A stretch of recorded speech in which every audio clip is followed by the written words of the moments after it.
So now the screen reader is off. All right. Welcome, everybody. Ladies and gentlemen, good afternoon and good evening and good morning, wherever you are. Welcome to the first webinar or workshop on inclusive HR, disability etiquette and disability sensitization for UNCT's different countries to know more about disability inclusion and how to interact and communicate with persons with disability.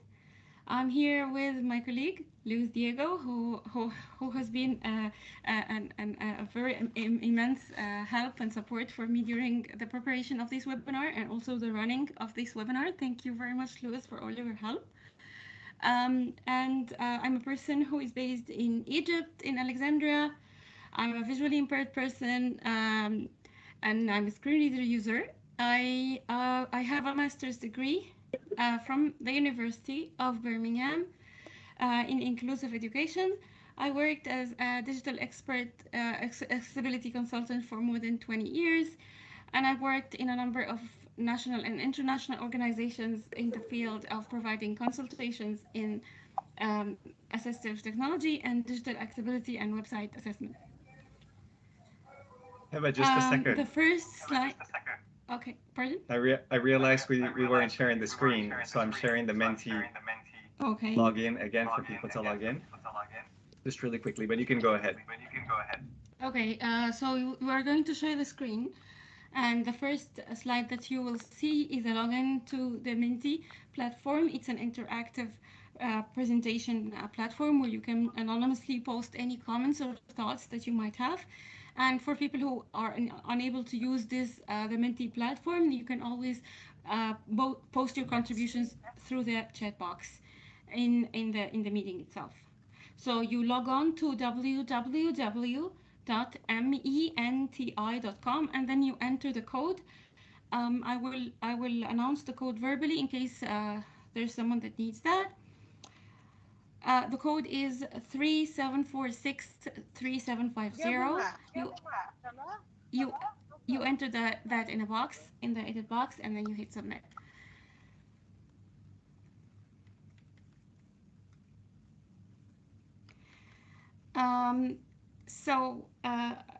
Diego, are we okay to go to the next slide? I think so, and we'll learn once we start interacting. Yeah, people are reacting. Okay. There's one cat reaction, 2 thumbs up, and 1 heart. Oh, very good. So the first slide, I would like to know how you feel about this training today. Do you feel anxious, fun, excited? If you could just write us on the Mentimeter or chat box, how do you feel about it? I'll give you like 2 minutes, 3 minutes to write your contributions. There seems to be a couple of curious, and excited,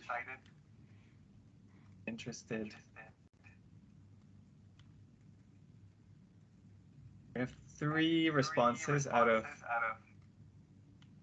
50 people. Okay, so let's wait to make sure everybody's logged in, because a lot of the interactions will be with Menti. Yeah, and I think also there are some responses on the chat. Okay. I can hear the notification of the Teams meeting. Yeah, Josephine, there is a bit of echo when we speak. It's part of the assistive technology challenges that we're trying to resolve with Heba's screen reader. So I'll speak as little as possible. Yeah, I try to lower the volume as much as I can so that you wouldn't hear an echo. Yeah, so we have interested, curious, excited, positivity, new knowledge, suspenseful. In the chat, we have, again, some excited and curious, as well as interested. Good. So most people here, most attendees are excited, and we are as excited as you are to start this training about disability inclusion, including persons with disabilities in the workplace. So the next slide, please. Now we want to know your expectation or your expected learning outcomes of this workshop. Why did you decided to join? What's your expected outcomes? And ideally, if you can, to use Menti as much as possible. There was a question if you should put the comments on the chat of Teams or on Menti. You could do both, but especially the interactive slides you can do with Menti so that we can all see it visually. And I'll read it out as well. So there's some comments saying discover good practices, language use, again, best practices, learn how to provide enabling environments, Mm-hmm. how to accommodate persons with disabilities in UN offices, to get better skills in inclusion, again, how to accommodate persons with disabilities, to be equipped with disability inclusion, and learn and understand more, Yep. be more inclusive in HR, work language, how to accommodate, again, good practices, learn what not to do. I think this is diversity and inclusion as one of the drivers of UN. So good to build knowledge, learn more and expand. So again, how to accommodate, learn about the technologies. So there's still about 17 responses out of 40. So let's wait to see if more people respond. Person is saying, I'm currently working in HR space and anything that I learn to ensure inclusivity in the organization would greatly enhance the community. What to do right, what to avoid, change mindsets. All right. So most of the things that are mentioned today will be covered through in the agenda. So if you could go to the next slide, please. The agenda will cover the appropriate terminology or language to use to refer or to identify persons with disabilities, and also what the do's and don'ts for interaction with persons with disabilities and forms of communication for persons with in general and with people with disabilities in particular. We're not going to go through any technology part at this webinar, but please feel free to join us in the next webinars, upcoming webinars that will be solely focused on technology. So let's start by the following slide and set the theoretical background about each topic. First of all, as an introduction basics, um, we want to know what is disability. Disability is defined as the interaction resulting from the physical, mental, or sensory impairment that the person has and the existing barriers in the environment. That what constructs disability is constructed through this interaction. And organizations all strive to mainstream disability in their processes in order by eliminating the barrier that exists in their institution or in their environment. As we all know, there are 1 billion persons with disabilities who are in working age but are unemployed due to the existing barriers in their environment. There are a number of definitions that are available in the WHO and in the CRPD, or United Nations Conventions on the Rights of Persons with Disabilities. And these definitions all revolve around the same concept, the interaction between physical or sensory impairment and the existing barriers. So, a question that we should ask ourselves: why do organizations have to mainstream disability rights in their processes? What's in it for them, and what's in it for persons with disabilities? If we could think about that for a minute, we can understand that organizations are going to achieve more diversity and more productivity by including persons with disabilities, because persons with disabilities are an untapped pool of talents, um, that if this pool were used by organizations, they are going to get their work done in an efficient and good, high quality manner. Persons with disabilities are very resilient as workers. The studies, many studies shows that absence are very rare among persons with disabilities when they are working in organizations. So the organizations are going to achieve more productivity by employing persons with disabilities. What's in it for you as an employee working in an organization? You will open your mind and broaden your mind to more and more diverse situations, and you will it will help you break down the stereotypes that you might have about other people, and their way of living. And it will also open your mind to appreciate the human diversity in all its forms, because part of being human is means that we are diverse. Um, so what does the word etiquette means? Etiquette means a code of behavior based on consideration and thoughtfulness, that is adapted by people. And this word is derived from a French word that was the story goes that in Louis the XVI's age, he adopted a rule for people to come through his palace without walking on his grass, on the grass, or on the flower beds, and using the other way without walking onto the flower beds. So that becomes an etiquette or a rule. So that's what etiquette means. Um, all right. Now we go to the after the disability discussing the disability definitions and so on. We want to look at a myths about disabilities, what people think about disabilities, which is true and which is false. Um, it's taking me some time because I'm moving through my braille device, so I appreciate your patience. Um, but Diego, do we have any question on Mentimeter before moving on to the disability myths slide? No, no questions so far. Okay. Yeah, okay. So before going to the disability myth, one little thing that I forgot.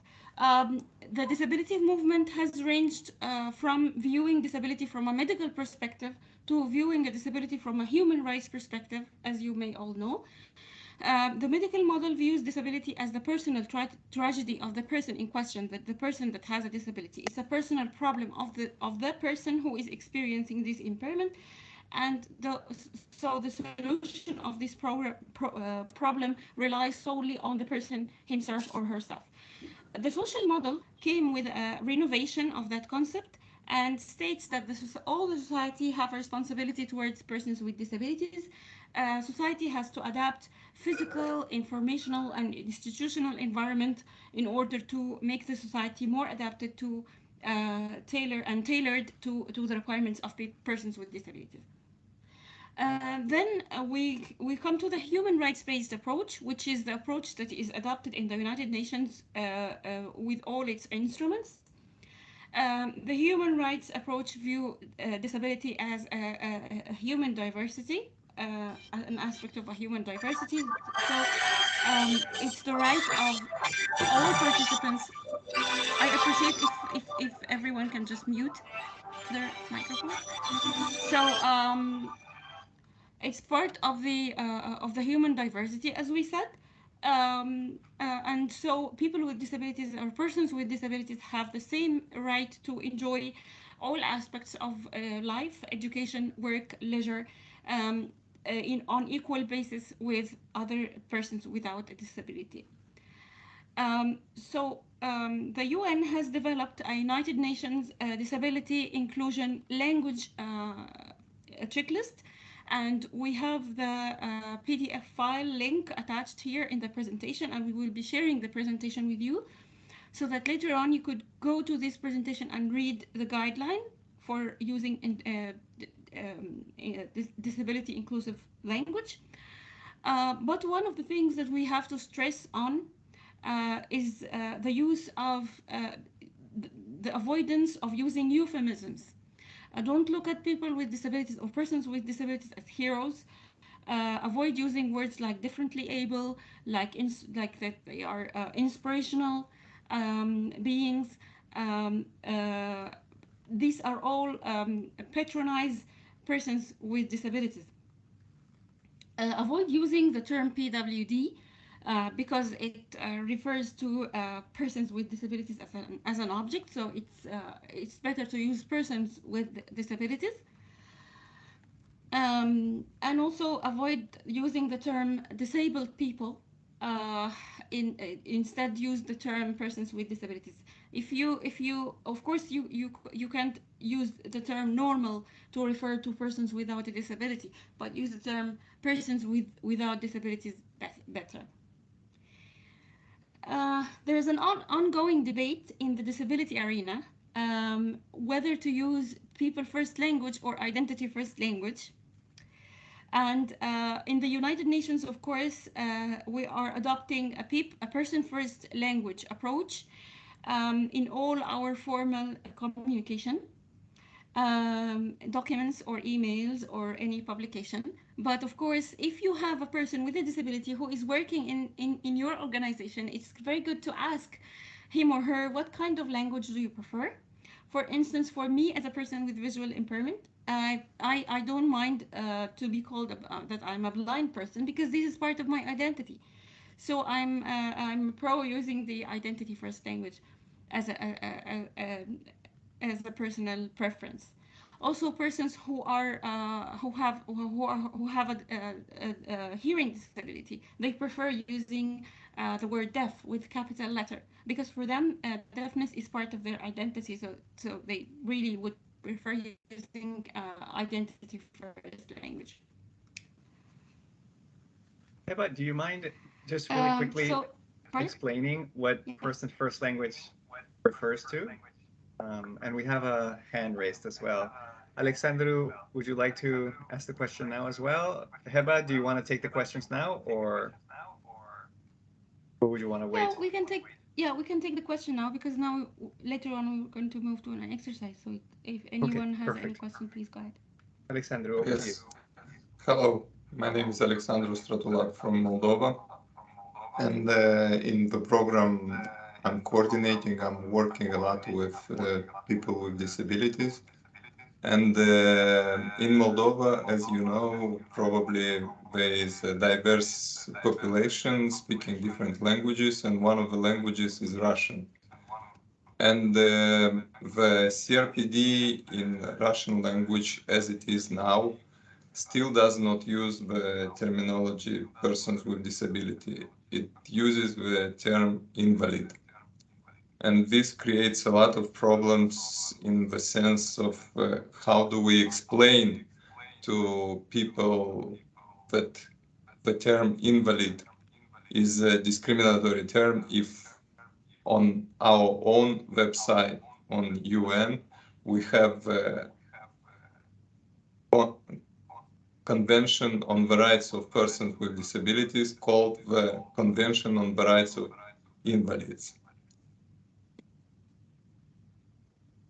Over. Oh, okay. Okay. Well, if you can really work with. We can't hear you so well, Heba.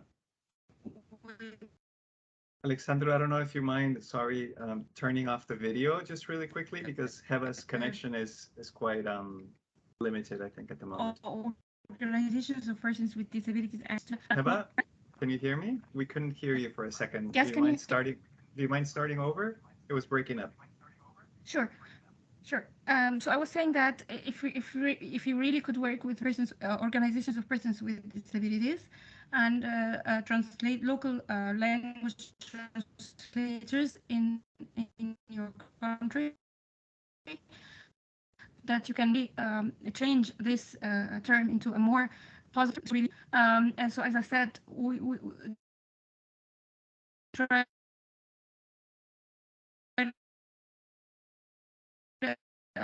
avoid using invalid gaps and all that. I understand culture in this people still use euphemisms when referring to a person with disabilities, like as if they are like heroes and people with good, strong will, people, something like that. These kinds of terms. So we're trying to modify that as much as we can, and by working and partnerships with organizations of people with disabilities, and by holding webinars just like this one locally in your within your UNCT, I'm sure that things will change and the language will change. Well, Does the that problem answer? is, Heba, I'm sorry, Yes. I couldn't hear half of your response because you were breaking up, but the last sentences which you said, we are doing this locally, but the problem is if the things will not change at the headquarters level, Russian being one of the UN languages, and if in our own UN language we don't use the correct term, then it's really difficult on the ground to have the necessary tools, because we know the advocacy tools and the reasoning behind why we shouldn't use the derogatory terms and why we should use the terms people with disability. The problem is that they people locally are pointing us to our headquarters, showing, look, on your web page, the terminology used is this. Why are you trying to change the terminology here locally? So I'm over here, but just to point out that there are some problems within our own organizations which still need to be addressed in order to make things move forward. Over, thank you. Sure. And if I may, Heba, also, if it's the CRPD that is saying that it's the term invalid, then generally that is the term used by the community. It's not only the UN. So we do know that some countries use different terms that are sometimes going against each other because of the cultural context of each country. There are some comments also in the chat, Heba saying if impaired persons could be used, and then another colleague saying, should we not use the term persons living with disabilities? Over. Yeah, as long as you put the person first, it's okay to use terms person living with a disability. But this term indicates that the disability is the center of this person's lived experience, which is sometimes is, but we tend to concentrate on the person himself or herself. So it's better to use person with a disability unless you want to use a person living with a disability for a specific reason, like you want to address a certain barrier in this person's lived life or something. So that's why you're using this term. And as I understand also, it's not that they're living with it, like it's something outside of them. It's part of their identity, and it's something that's part of them as well. Somebody's also asking, why say persons and not people? And I understand you can use both, right? It could be interchangeable. Yeah, informal communication, it's better to use persons, but when you speak, you can use people. But according to the Disability Inclusion United Nations guidelines, they are not used interchangeably. Informal communications use persons. Great. Thank you. And I think we can move on. All right. So the next exercise is about breaking down the stereotypes. And during this exercise, we would like to know your what unfiltered adjectives that comes into your mind when you hear the word lawyer. You can respond in the chat, or you can respond always on Menti platform. So when you hear the word lawyer, what comes onto your head?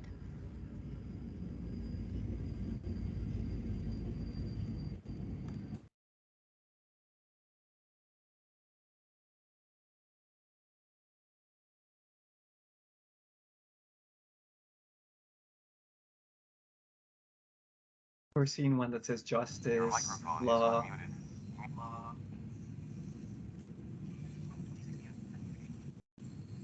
Someone in the chat said official.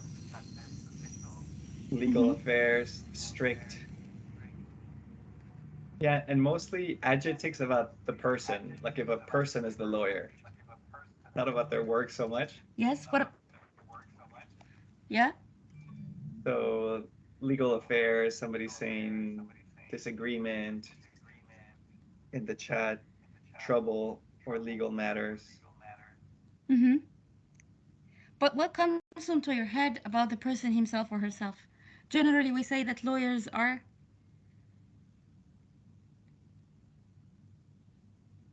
or people might think that lawyers are any negative, any negative connotations, any negative thing that comes into your mind. More positive. It says defenders, educated, justice is still the number one word. Judging based on facts. Mm-hmm. There's some in the chat saying money grabbing.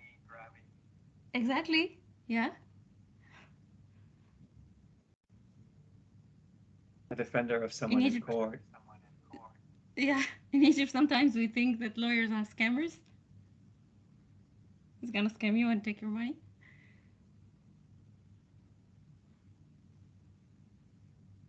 So as you can see here in this exercise, people have different views about certain people who work in a certain professions. It might not be true, but people tend, we as human beings, we tend to generalize. We tend to generalize any concept and put it in a category, in a box, that's going to make it easier for our brain to understand it and classify it. Usually, if something is unknown to us, we tend to put it in a box and put it in a category. So, what do you think about a person with persons with disabilities? What comes onto your head when you hear the word disability?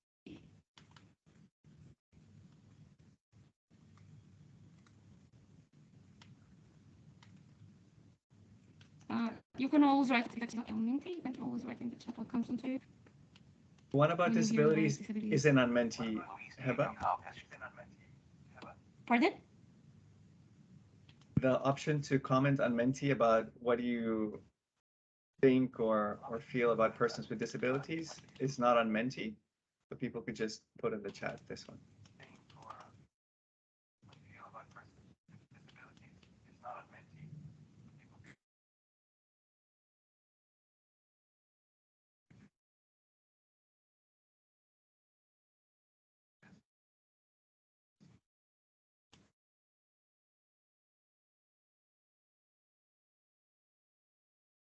Heba, can you hear me?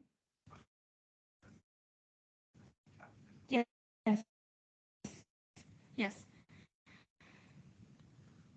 So Luis, if you could maybe. So people are just writing in the Yes, I chat can. Can you hear me? difficulty in Hello? one or more areas, assistance and help, a limitation, Mm-hmm. someone not physically completed. Mm-hmm. You can hear me all right, right? We can. It's breaking up a lot now and then, but I'm so sorry. mostly we can. We had a fire beside our house, so that's why the internet connection is not stable. So you were explaining how the fire kind of took out your landline, so you had to connect with your phone With my internet. data. Yeah, with my cell phone data, so it's not stable.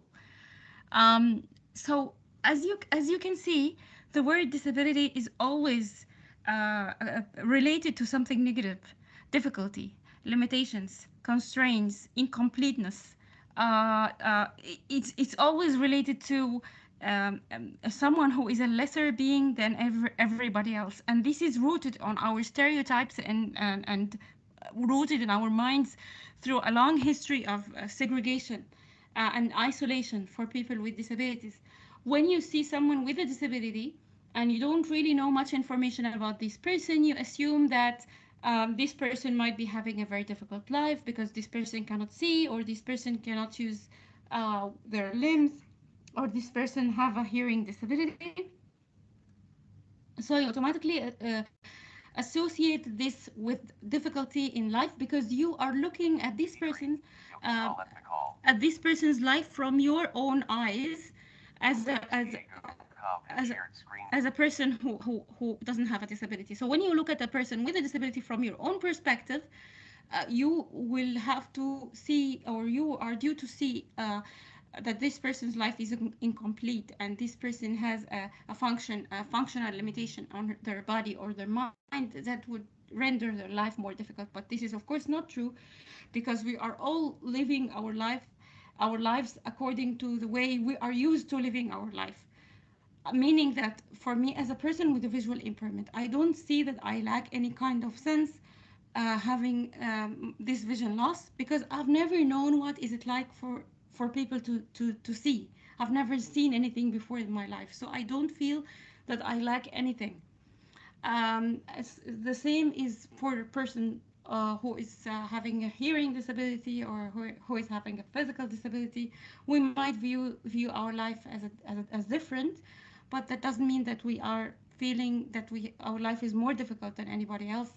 Everyone has difficulties in one or more aspects of their lives. For instance, if you have someone who is writing with their left hand instead of writing with the right hand, you might think that when a person uses their left hand, a left-handed person, doing some tasks and chores are more difficult than a right-handed person. But this is of course not true, because the left-handed person is used to do all the tasks, um, using their left hand, just as the right person used to do all the tasks using their right hand. I raised my hand. Can I? Sorry? Yeah, so Fodi raised his hand, wondering Yes, if yes, we should address yes. it now or a Yes. little later. Heva? One I have second, a Fodi. question. Yeah. Just because of the flow, would you like to address it now, Heva, or would you like to take it in after the exercise? Can we take it after the exercise, if that's okay? So we'll sort. I think we are. The question I want to ask is right from where we are in the presentation. Pardon? The He wants question to I ask would it. like to ask is where we are right now discussing on the presentation. I just wanted to get it clear with you. Sure, go ahead, Where we Fodi. are on the presentation? Yeah, I'm a person with as you know, I'm a one-handed. I had an accident and I lost my left hand. But before I lost my left-handed, I used to drive for myself. I've been driving for almost 30 years. I had a driving license, but this year, the government has decided to change the driving license to a different type of driving license, which means everybody will have to go back and do all the uh, uh, all the steps to get the driving license. Yesterday, I applied for the driving license. I was supposed to be there this morning, and I got a policeman who see me on the way going there. He said, "My friend, what are you coming to do here?" I said, "I'm coming to change my driving license." He said, "You are an invalid Mm-hmm. person. You should not drive. You Mm-hmm. can't drive with one hand." I told him I've been driving with one hand since 2006, almost 16 years now. Mm-hmm. He said they're not going to give you a driving license this year. So I just wanted to know. I'm going there on Saturday. If I be there and I be confronted with questions like that, what am I going to do? Yeah, this is a type of institutional barriers that we are speaking about. The barriers in the institution itself. This is not a problem of you having a disability or not. This is a problem of the persons who are creating these laws and devising the legislations and regulations for the different institutions, that they are unaware of what capabilities of persons with disabilities, and they are unaware of the technology advancements that would enable persons with disabilities to do tasks that were rendered impossible in the past. For example, if you say that a person with a visual impairment is able to see colors through the use of technology, for instance, people would think that you were dreaming or something. But this is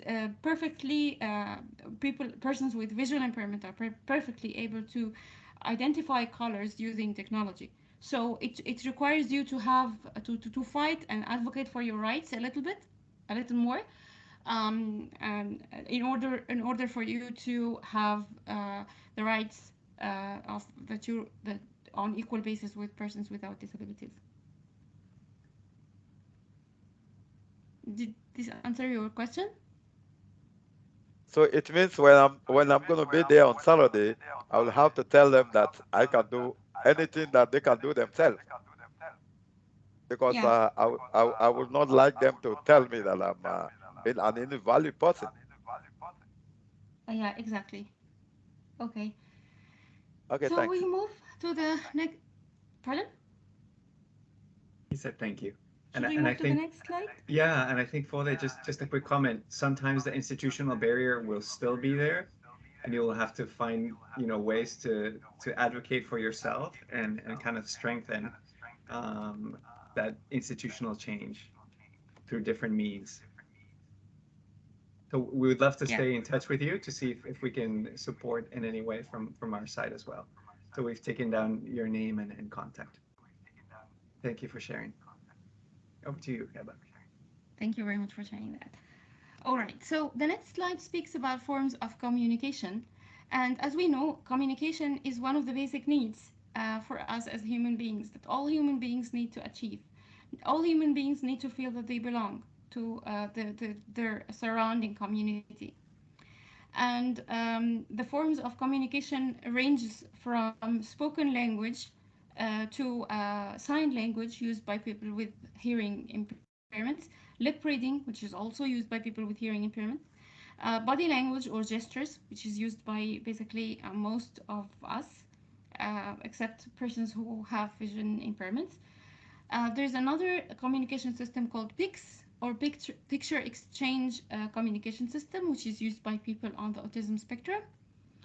Another communication form is simplified sign language, which is used by persons with developmental disabilities. Another form is a pro-tactile or tactile signing, which is used by people who are deafblind. And of course, writing, which is used by all of us. And there are another form of communication, which is communicational devices, which is used by people who are nonverbal. It has a text-to-speech technology, and people just write down whatever they want to express, or they can point at pictures that are already pre-installed on their device, and the device can just pronounce pronounce it for them using text-to-speech. Now we have a question on Minty and on the chat as well. Do you believe that there is a certain level of functionality that has to be present or necessary for a person with a disability to perform at a certain job? You have 2 minutes to answer that, either on Minty or on the chat box.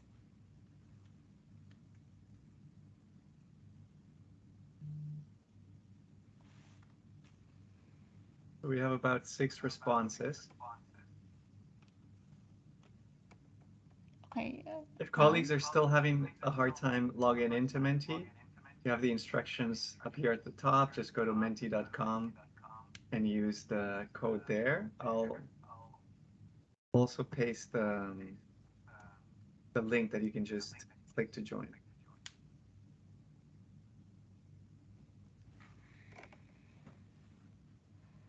All right. But how many yeses and nos? So we have 18 people. We have 11 yeses, 7 maybes. No nos yet. No nos yet. Okay. About 20 responses. That's about almost a third of the people in the call. 12 yeses, 13 yeses, 8 maybes. Okay. So, of course, there are some functional limitations that faces persons with disabilities in working in a certain jobs. For example, people with visual impairments cannot be car drivers, for instance. But because this is very obvious, they can drive. But who knows? Maybe in the future they could drive. Like they are now trying to build this car that works with the GPS and it's very automated and everything is just working on the same technology as this autopilot or something working with the GPS. But of course, it may not function in every country. Now, for example, in Egypt, the car will get confused with everyone, that all the crowdedness in the streets and everything. So it's gonna be so difficult to use this car, for example, in a certain places. But you never know what advancements and progress the future holds for persons with disabilities that would enable them to do some tasks which were impossible in the past. So when we open our minds to that persons with disabilities, we give them the opportunity to do the jobs that they really achieve to do or aspire to do without holding their disability as a restriction factor. This would really open up our minds and broaden our scope about perceptions of persons with disabilities. So if we move to the next slide, there are a number of myths about people with disabilities. For example, that all disabilities can be seen, that people with Down syndrome are always happy, that accessible toilets are only for people who are wheelchair users. People with autism do not feel love, which is of course it's wrong. Cerebral palsy occurs at birth, and all people with autism are like Rain Man, which is of course wrong. People with autism ranges in their abilities and their functionality from one person to another, because autism is a spectrum that ranges from mild to severe. People with disabilities are brave and courageous. This is one of the myths that I wish it would be true, but it's not, unfortunately, because we as persons with disabilities, we are afraid. Sometimes we experience fear as anyone else. We experience frustrations, disappointments, and everything. So we're not superhumans. All persons who use wheelchairs are chronically ill or sick, which is of course not true. And you have a link in the end of the slide to more information about hiring persons with disabilities, some myths that employers might have, and you can always visit this link. Now we move to the next part. And the next part is a question and an exercise about interacting with persons with a disability. So the purpose of this exercise is to create awareness about interacting and communicating with persons with disabilities. We would like you to recall an interaction you observed or experienced with someone with a disability in the workplace or in personal life. Notice what happens what happens when, including how you felt at that time communicating with this person, what challenges and difficulties that a person with a disability experienced in that context, in that interaction. And this is the first question. And the second question is, do you happen to know someone who didn't have a disability and was struck by an illness or by accident, and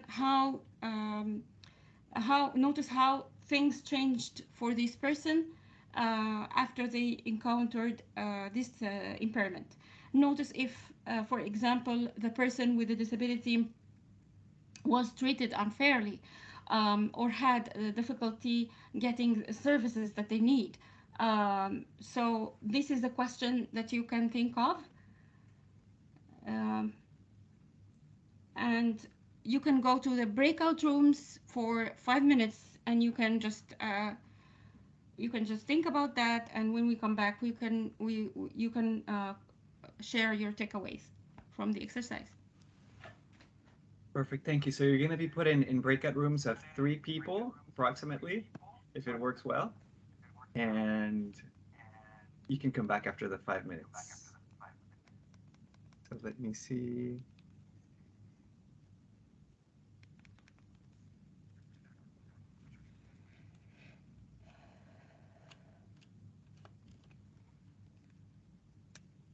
So I think it's not doing it automatically, and I'm gonna have to do it manually. So I'll need a minute.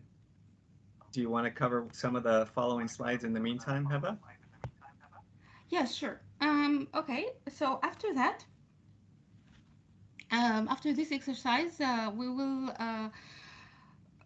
cover the attitudinal barriers that persons with disabilities might face, and some of the attitudinal barriers often the attitudinal barriers are the biggest barriers that workplace accessibility faces. Workplace accessibility is not doesn't really is not found in architectural are not architectural in nature. Workplace barriers are not architectural in nature, but they are rather attitudinal, and employers may have misconceptions about persons with disabilities. Some examples would include, or for the attitudinal barriers, inferiority. The employer might think that the person with a disability is an inferior citizen and a second-class citizen. Pity. People feel sorry for a person with a disability, so they treat them with pity and they patronize them as a result. Hero worship. People would think that persons with disabilities are heroes and superhumans, so that puts pressure on the person living with a disability. If they see a person living independently and this person has a disability, they would think that this person is a superhuman, which is, of course, not true. Ignorance. Some employees, employees are dismissed as someone who is knowledgeable or a capable person. Often employers view them as incapable because of his disability. They think that they might not have the necessary knowledge to do the job. Multisensory effects. People assume that the employee's disability affects his or her other senses. For instance, persons who are visually or have a visual impairment, people would treat them as if they are a person with hearing disabilities. They would raise their voices when they are speaking to them. They would treat them as children because they think that they might not have the necessary knowledge. So they think that people with disabilities sensory impairment might affect their other senses as well. Also, having stereotypes about persons with disabilities with both positive and negative generalizations. People tend to make generalizations, both positive and negative, about persons with disabilities, and this might reflect on their way of they treat them. Another attitudinal barrier is the backlash. People believe that the employee that with a disability is given an unfair advantage over their colleagues without a disability, and they might think that this is results from them having a disability. Um, Denial is one of the barriers as well. People may not believe that hidden disabilities are true forms of disabilities and are legitimate, so they would treat a person with a hidden disability as if they are trying to take advantage of the work environment or their laws or anything. Therefore, the people view persons with invisible disabilities as they don't deserve any kind of accommodation provided by the workplace. Also, fear. People are afraid that they will offend or that they will offend the employees with a disability by doing or saying the wrong thing. And also, people might feel afraid from interacting with a person with a disability. Some people might think that disability is contagious, and as a result, they avoid dealing with a person with disabilities altogether. And we might find this in a lot of countries around the world. Um, Also, employers can help break employers with disabilities. Therefore, can help to break down these attitudinal barriers in their workplace by engaging them in discussions about disability. It's better to engage your employment on the local level, on your workplace, into a discussion about disability, provide training to increase employees' perspective about disability. These might all result in removing the attitudinal barriers, and above all, interacting with a person with a disability on a daily basis is one of the huge barrier removal tool for removing the attitudinal barriers of working with a person with a disability. Later on, we have the 101 guide for interacting and communicating with persons with disabilities, which is one of the things that you asked for during the first question about your expected outcomes. So I tried to put it in a fun kind of way for you to remember. So first of all, we have the three C's: comfort, confidence, and competence. You should treat a person with a disability with comfort. Don't relax and don't feel overwhelmed. And also be confident that you are going to communicate with this person. As long as you're doing it with respect, you're going to communicate with this person in the best way you can. And the third C is competence. You should be aware of the different forms of communication used by persons with disabilities, as we discussed them before. And you should also be aware of the main etiquette or guidelines on interacting or doing certain activities with persons with disabilities. For example, sighted guide, guiding a person with visual impairment has a certain rules which we will share with you at the by the end of the presentations. The second thing is the 5 seconds rule. When you interact with a person with a developmental delays and you pose a question or raise a question to this person, always wait 5 seconds to 10 seconds for this person to respond, because their mind takes a longer time to process the information that you have been giving to this person. Always talk to the person, not the companion, not the sign language interpreter, not to the friend. Always speak directly and clearly to the person himself or herself, and speak confidently to this person as well. Um, the fifth rule is empathy, not sympathy, because there's a huge difference between the two of them. When you empathize with somebody, you understand the difficulty that they are going through, but at the same time, you give them the full respect of a person who does not experience the same lived, or does not have the same lived experience. But if you sympathize with someone, you always view this person as a lesser being, as a person who always needs help, who needs assistance, which is of course not true. So always treat persons with disabilities with empathy and not sympathy. Maintain the integrity of the individuals um, by virtue of letting them be part of the work processes. Always include them in any decisions that your organization is about to make, and don't rely on assumptions. Always ask the person if you have something in your mind. Don't feel afraid to ask a person who has a visual impairment, for example, about something, as long as it's not about his or her impairment. Like, what can you see? Can you see from this distance? Can you see from, don't ask them about things related to their impairments. But if you have anything that is related to the work processes of your organizations, or the office environment, or anything like this, always ask the person with the disability. Persons with disabilities, remember that persons with disabilities are diverse and are impacted by other factors, such as gender, religion, education, socioeconomic status.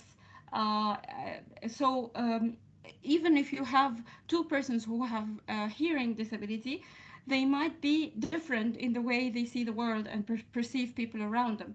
Don't treat them both the same way simply because they both share an impairment. Offer to Always offer to shake hands when introduced, even if this person has an artificial limb or stump, or have limited use of their hands. You can always shake the person's left hand. You don't have to shake the person's right hand, but always offer to shake hands with the person. And if this person has a visual impairment, Inform them that you are extending your hand for them to understand that and extend their hands too, because they are not going to see your extended hands. When you meet someone, always identify yourself first. Say your name or anyone else who is with you. Don't just go to the person and say, for example, do you know who I am? Because we face this a lot of time in Egypt, for instance. People would just come to me and say, oh, do you know who am I? Of course I don't, because I can't remember everyone's voices. So always say your name first, and I introduce the people who are walking with you or accompanying you, so that the person with visual impairment would know. If you are in a group, say the name of everyone that is present. Everyone say the name of the persons you're talking to, the persons who are in. If you are in a meeting, for instance, introduce everyone around.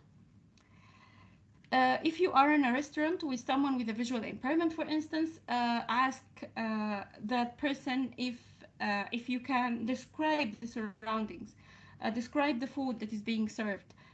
Always ask the person before offering help, because the person might not need this help or assistance. The person might be having some vision, and they can rely on this little bit of functional vision that they have, or the person might not need your help at all. So ask first if they need help, and don't be offended if they declined your help. Um, if you think that the person needs help, as I said, don't just give it. Wait until the person with the disability accepts your help, and then offer it. And listen how this person would like this help to be. The person will tell you. The person may automatically tell you how does he or she uh, would like your help in what area. Um, as we said, treat adults with disabilities as adults, not as children, because sometimes I know that this might sound weird or strange, but sometimes we really encounter this on a daily basis. Persons would treat us as children. So, for example, if you are using formal titles with Mr. or Mrs.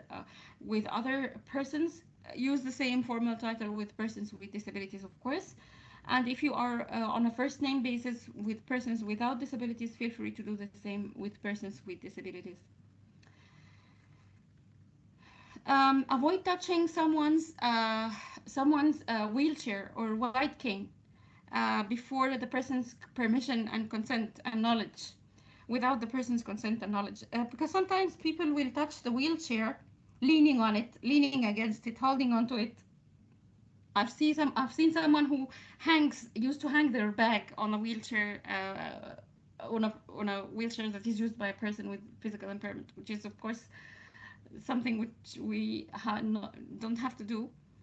And we have to recognize that the wheelchair or a white cane are an extension of these persons' bodies, their own bodies, and that therefore they shouldn't be touched or manipulated with without the person's knowledge or permission. Also, if this person is using a guide dog or service animal, don't distract this work animal when he or when they are performing this job. For instance, people would pet the guide dog or the service dog without the owner's permission, which results from the dog being distracted from what he or she is doing. So that puts their owner at risk. Always listen carefully and patiently when talking with someone with speech impairments. Don't try to complete their sentences for them, but rather wait patiently for them to finish. If you didn't understand, feel free to repeat what this person just said to make sure that you got it right. If you couldn't understand this person's speech, feel free to ask them for another alternative form of communication, just as writing or sign language. You can always ask short questions that require simple and short answers, and this person can rely on other body language and gestures, like nodding their heads or something, to show their agreements or disagreements about something. They don't have to use spoken language. And don't act like you understand this person if you didn't. Just feel free to ask them to repeat. Feel free to, as we said, to repeat to them what they have previously said to make sure that you understand it right. Um, okay.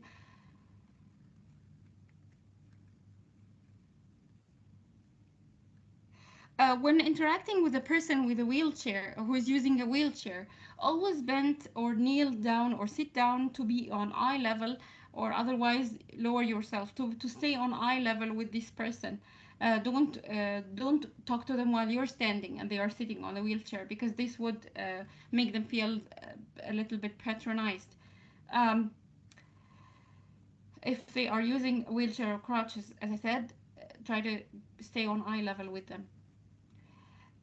If a person has a hearing disability, as we said, you directly interact with him, not the sign language interpreter, and you can always tap him or her on the shoulder to indicate or wave your hand in front of their face.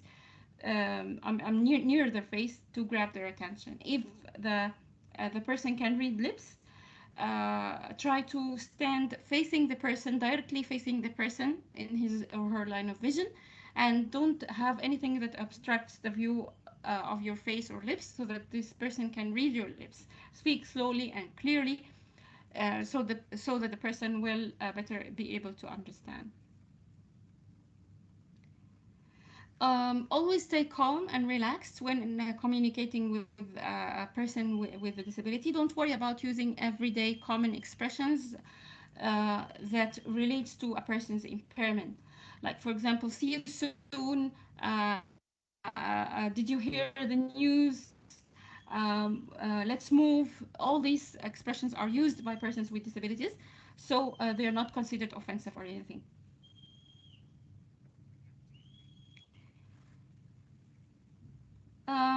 Also, uh, oh, uh, Diego, do you think we have time now to go to the breakout room exercise, or would you like us to go on? I think because of the interest of time, let's go ahead with the next process. There's still a couple of points. I don't know if you want to cover those, Yes, and then we sure. can go into the breakout rooms afterwards with the Okay. second exercise. Okay. So the next point is use proper sighted guide techniques, as I said, when guiding a person who has a visual impairment, and we will show a video explaining at the end. We will, if we don't have time to show the video, we'll always leave the link of the video so that you can see it at your own pace, at your own time. Explaining how to use a sighted guide with a person with visual impairment. Um, uh, do not move or locate assistive or adaptive devices, as we said, like the white cane or the wheelchair, or without the person's permission or knowledge. And also do not move commonly used items in an office, like, for example, paper, pens, refreshments, food items that are commonly used by all employees in the workplace. Do not move or replace any of these items, because persons with visual impairment always do a mental map of the place, including the items that are placed in the different drawers or offices. When interacting with person on the spectrum, don't make eye contact with this person if they are not comfortable with it, because they might be distracted. They might feel uncomfortable having to look at your eyes. It might distract them. Always try to look at to make them to look at any parts of their face, so that they don't feel overwhelmed. And also, if you happen to meet someone who has a disfigurement on their face, and you can't look at their face, don't just try to make it as if you are holding an eye contact by looking at a different part of their face, but they would still be treated with respect, and not thinking that you are shying away from looking at their disfigurements. Um, Also, a very important rule is do not discuss the person's disability with other people, with other co-workers without the person's knowledge or consent. This is considered an invasion to their privacy. When interacting with a person with visual impairment, don't use gestures or body language, or nod your head when you have a conversation with that person, because this person will not be able to understand that you just nodded your head, or you just used a facial expression to indicate that your agreement or disagreement. This person might think that you are silent and you don't have as long as you don't initiate any verbal response. So always try to initiate verbal cues, so that persons with visual impairment knows that you are engaged in the conversation with them. Um, uh, okay. And also, what I want to say is, in addition to using verbal cues, don't do something while you're talking to the person. Let's say, for instance, I'm having a conversation with someone, and this person find a message that came to his cell phone or her cell phone. So this person would start getting distracted and looking at their cell phone to see the messages that just come. The person with visual impairment will notice the change on your voice and on your tone, and will understand that you're getting distracted by something else. So always inform the person. Well, you can say like, hold on, I have a message I need to respond to, or I have something that I need to respond to, and then you can give your full attention to the person you're having a conversation with. So these are all the rules of the communication, for communicating and for interacting with persons with disabilities. Do you have any questions before going to the next exercise?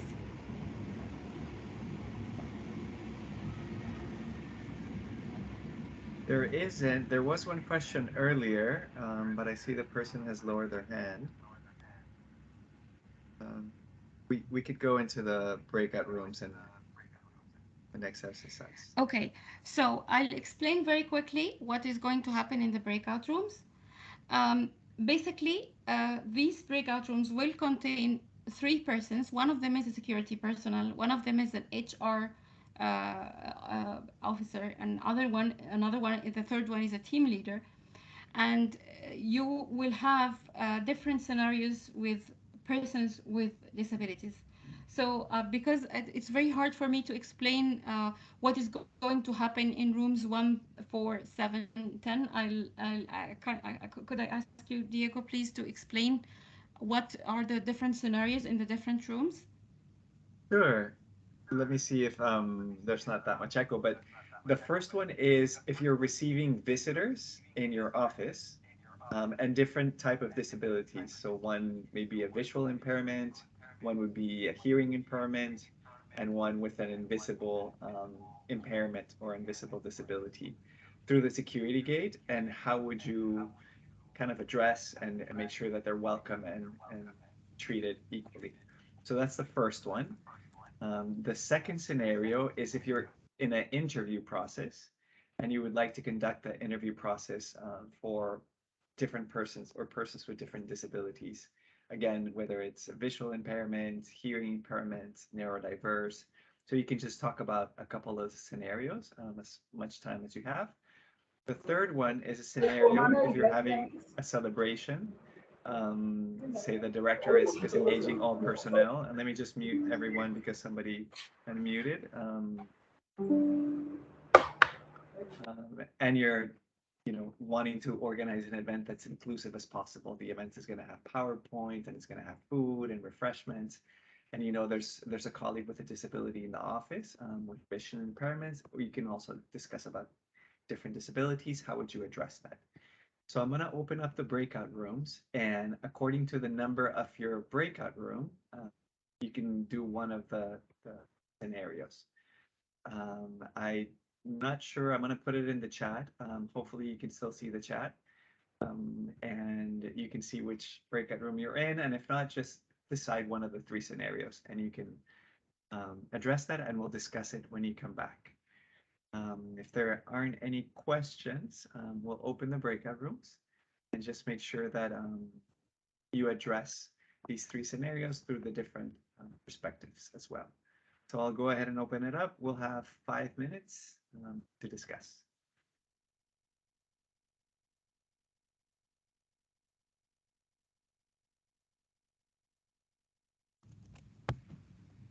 So the rooms are opening. I think people should be getting assigned.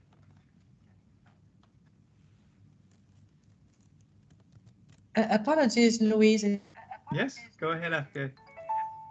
Taskbar. Inclusive HR. I think you got sent to the breakout room.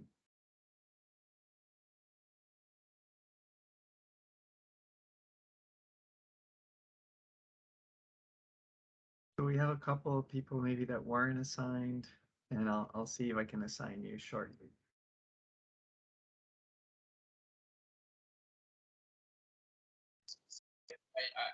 Hi, Charlotte.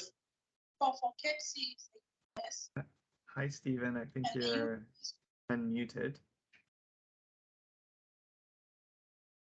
I think I'm in the wrong group. I need to join back that one. Are you able to go back to the room? Hello, If not, Stephen. let me see Hello, to Stephen. assign you. I should be in room 11. Yeah, how do I go back to the room?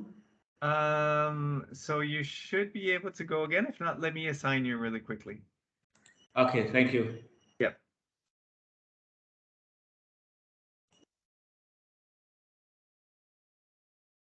So it shows everybody's assigned. So maybe you have to click. Is there an option on your end that you can click to go back to the room?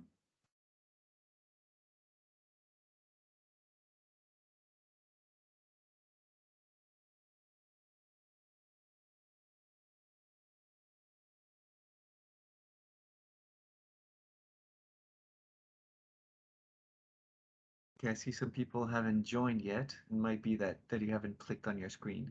So just make sure if you're still with us and you can join, that you can join each one of the groups.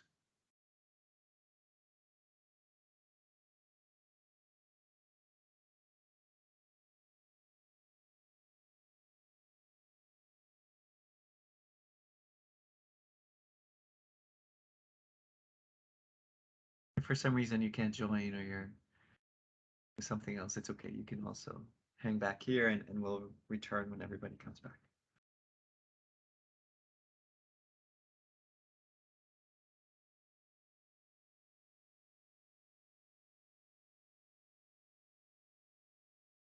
Hi, Kayo. I saw you came back. Not sure if you're having some issues with the breakout room. Let us know if you are. Hello, actually, I'm Ingrid. It's because I don't know, I had some trouble with my Microsoft Teams account and I had to log in another one. So yeah, when I tried to go to the breakout room, my Microsoft Teams it went out and then I don't know what happened. Okay. Well, if you can send me to another one, please. Okay, let me check. Thank you.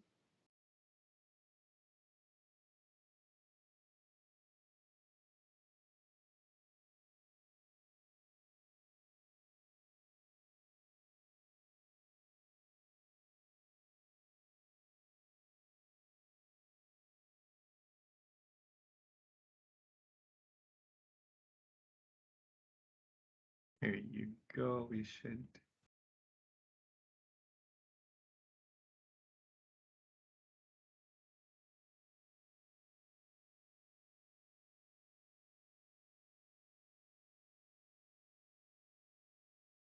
Hi, I was in a group alone. I could see there was somebody, but then the person left the group. So Yeah, some of the rooms were closed. Do you remember the number of the room?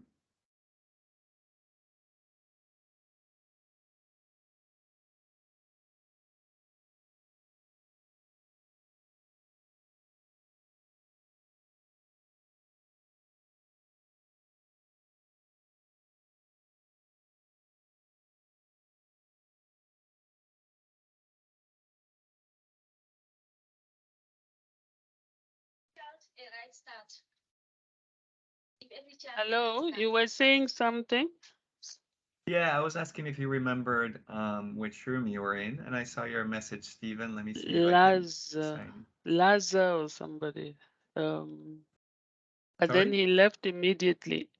Oh, I but only saw the first name, Laza. okay. But then he left.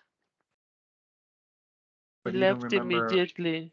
which room No. number, and it was only you and him, or the person? Yes, only the Okay. two of us. Okay, so let me assign you again. I think we're back in the room, so. I think we are back. Yes, we had the same problem. There were only two of us, one of us having technical problems, and the third person didn't connect. Okay, sorry about that. And I think it brought everybody back automatically after the 5 minutes. I think most people should be back. We'll be listening to other rooms, I hope.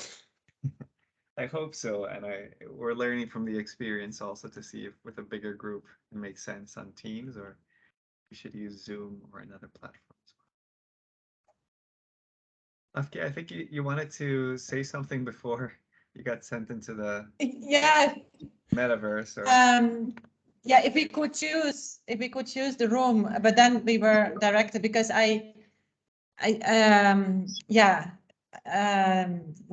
we were not too sure about the scenario, and we did not scenario with us in the comments. So our discussion was not as rich as perhaps we anticipated. There's no problem. okay. Yeah, we'll look into that. We're seeing how experimenting what best ways work, especially in larger groups. But everybody should be back. If you want to kind of address each of the three scenarios. To conduct the practical test in Kasulu. In Kigoma, sorry. You said you're based in Kigoma, sorry. Your microphone is all right. Yeah, Somebody's unmuted. Yeah, I'll go ahead and mute. Okay. Sabzina Shaker Mama Double left the call. So I'll address very quickly the scenarios. First scenario about the person who is visiting the premises. Persons who are visiting the premises in the reception area, they are in the reception area, and one of them is have a visual impairment, the other have a hearing disability, and the third one has a physical, an invisible disability. What are the main challenges that you face in if you are interacting with those persons?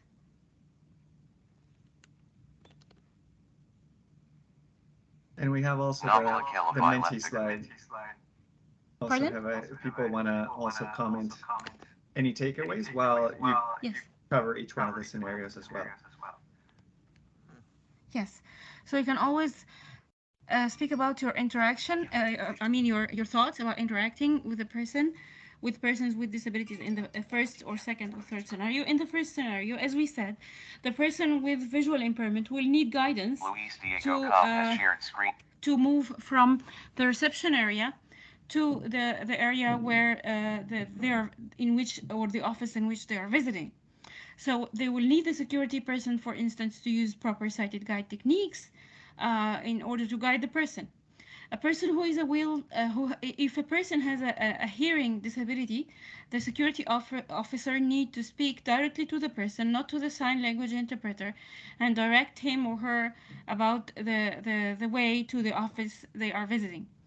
If a person has an invisible disability and he or she indicated that, the security personnel should ask them what is the best way for them to communicate with those person in writing, in sign language, in whatever form of communication is most comfortable for them, and they should be able to use it. If they can't use sign language, they are of course happy to engage with a sign language interpreter if available, or use any other form of communication such as writing. And always refrain from having to establish a permanent eye contact if a person has an invisible disability, such as persons who are neurodiverse. If a person has a physical disability, which was not mentioned in the scenario, but I thought of commenting on that, the security person should be on eye level with the person. If there are some gates, security gates, which would be very tight and wouldn't allow wheelchair users or wheelchair to pass, always try to find an alternative route for this person to follow, so that they would dignifiedly be able to go to the office without losing their dignity or respect. Um, uh, so that's for the security person. As for the HR person, let's say he's or she is doing an interview with a person with hearing impairment, person with visual impairment, or a person with invisible disability. Always, for persons with visual impairment, always try to indicate if there are any obstacles or hazards along the way in their office. Always try to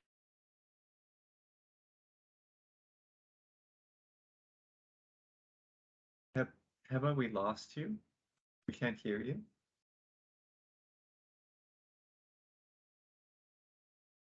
I see that you're unmuted, but for some reason we can't hear you.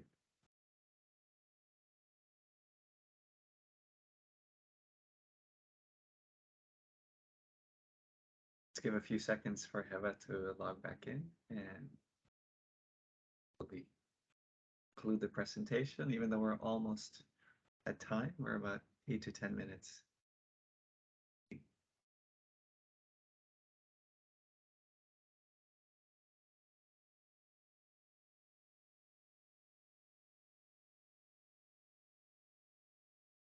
Just checking that it's not only my mic, but if other colleagues can hear me, just let me know. Right. Okay.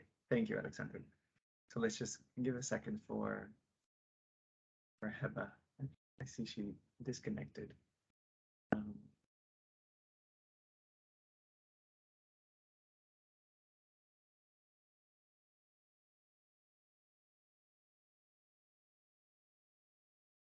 Give a few seconds, and if not, we'll share some of the other resources.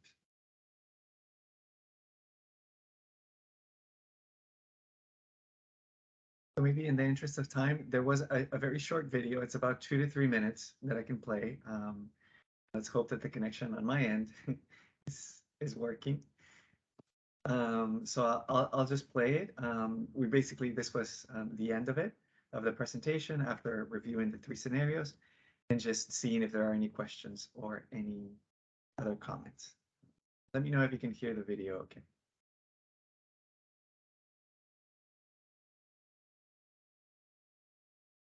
No. Is it? You can't hear it? No. Okay, give me a second. Oh.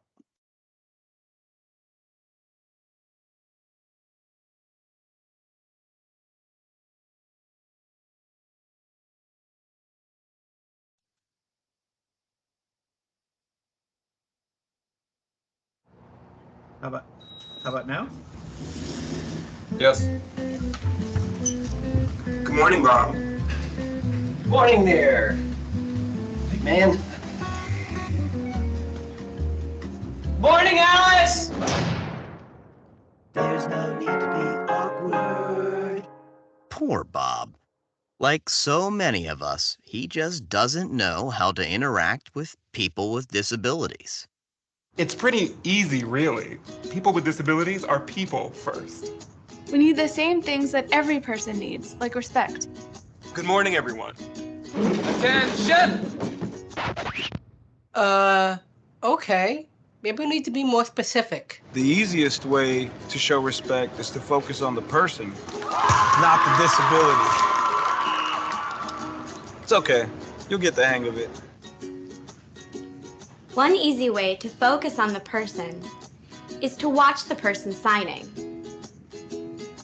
and not their interpreter. Or their companion. It's really cool that you'd like to help, but do us both a favor and please ask me first. What you think might be helping? I got you. Wait, ah! Oh no, might actually not. If you'd like to offer me help, let me hold on to your elbow. Don't take mine. Hey, would you like to take my arm? Sure. Assistive devices help us to live our lives. They're really important and really personal.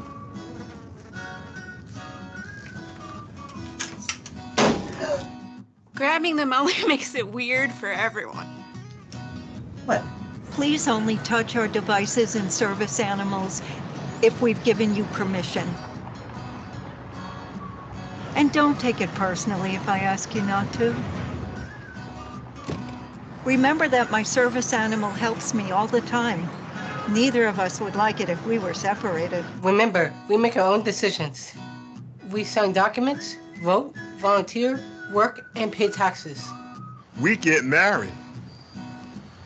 So don't underestimate me just because I have a great smile. Just because I'm blind. May I help you? Does not mean I'm deaf. Just because I'm deaf doesn't mean I'm blind. And just because I use a wheelchair doesn't mean that I can't sweep you off your feet. So take a deep breath. Relax. We don't bite. Unless we're really hungry. Hello there, ladies. How are you? And if you're not sure what to do, just ask. Hi, would you still like to see a menu? No thanks, but can you please read it to me? Sure, definitely. Just treat us the way you would want to be treated, and we'll all be okay.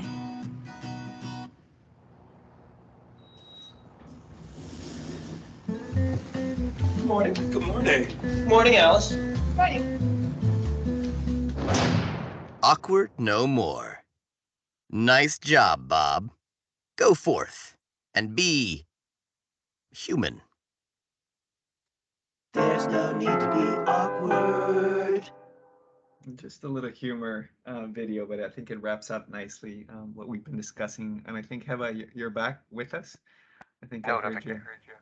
Yep. Yes, I'm so sorry. I had a power cut, outlet cut in the power because of this fire. So I'm really sorry. So we have a few minutes. I don't know if you want to wrap up the scenarios. Yes, and of then course. we can take any questions if there are any, even though we're going a bit over time. Okay, so to wrap up the scenarios, as we said, you should ask first of if this person's need help before offering before offering your assistance, and try to treat them with dignity, respect, and preserve their integrity. Don't discuss, for example, in the third scenario, in the celebration or in the event, don't try to discuss their disability with other co-workers. Don't just go and say, oh, this person has a disability, you have to help him or help her or so on. But be try to be as respectful as you can, and give this person's the dignity that they deserve. So I was speaking about the first scenario about how to interact with the person who is visiting the office, and I think I covered that. The second scenario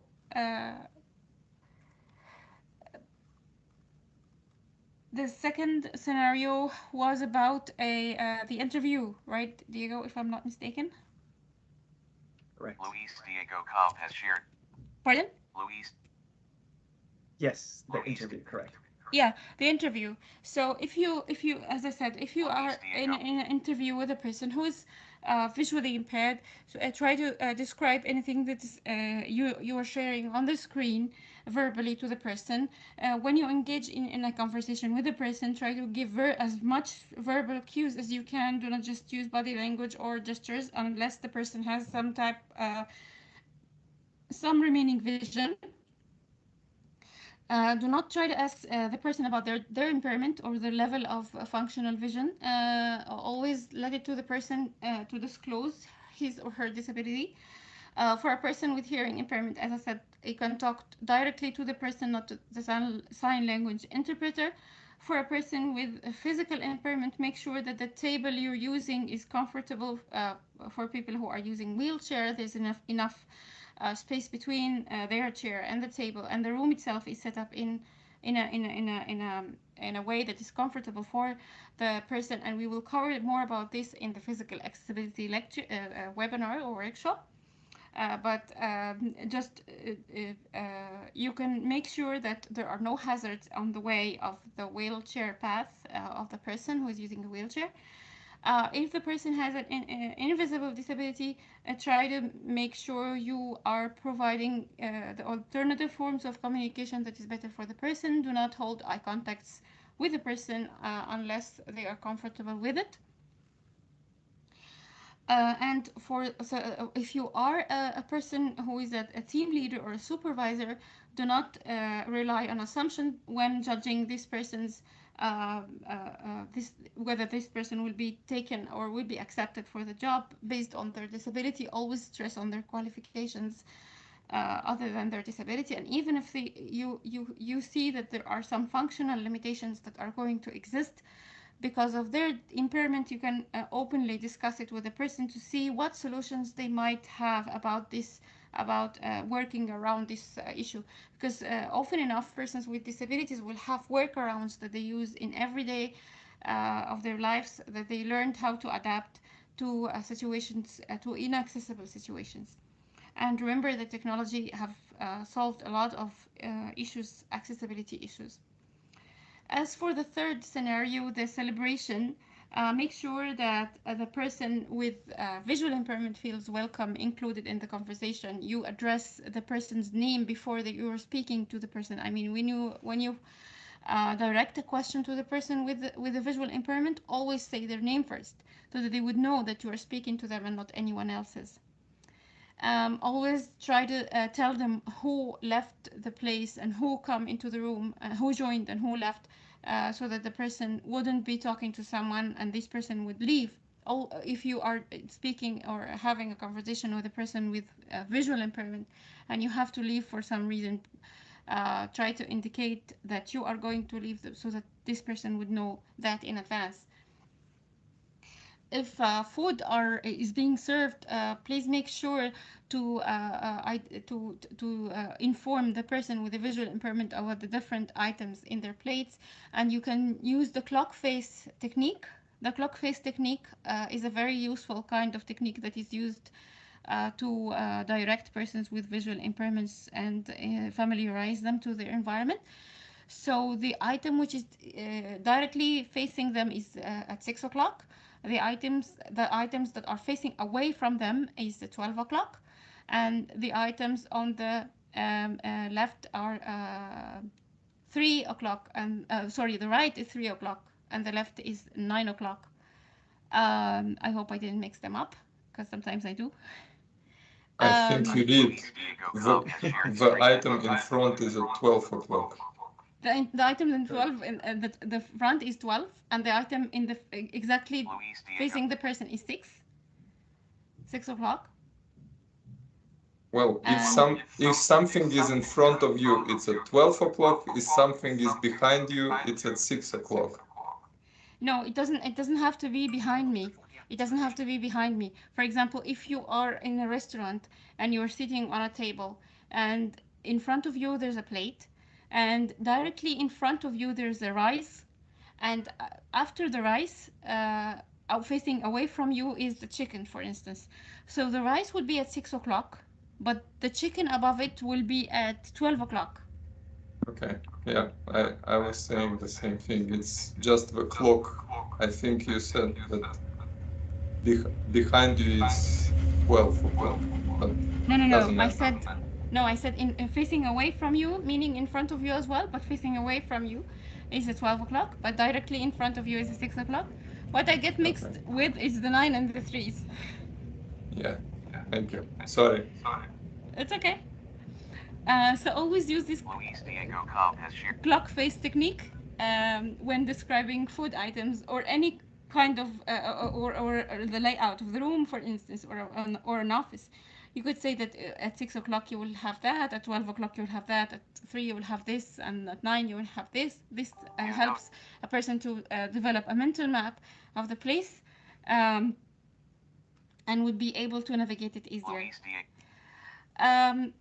So as a person with hearing impairment, remember that in crowded situation, and if the person with hearing impairment is using lip reading, it's going to be very difficult for the person to follow the conversation of everyone involved.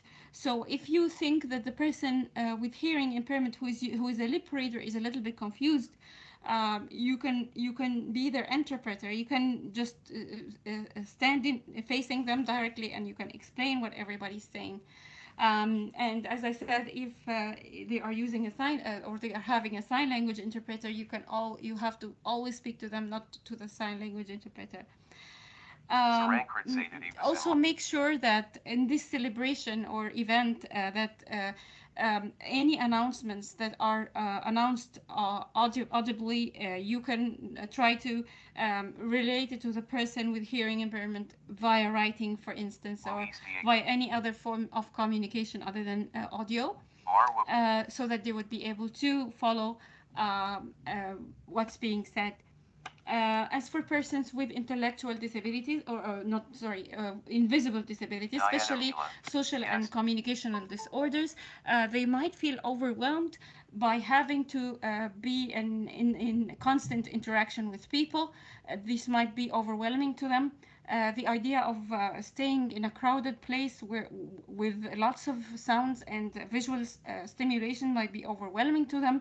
So always make sure that you can offer assistance if these persons need a little break to sit on a secluded area, so that they can just filter all these stimulations that is coming onto their brain, and they can just relax, and they can just later on they can join in with the rest of the event.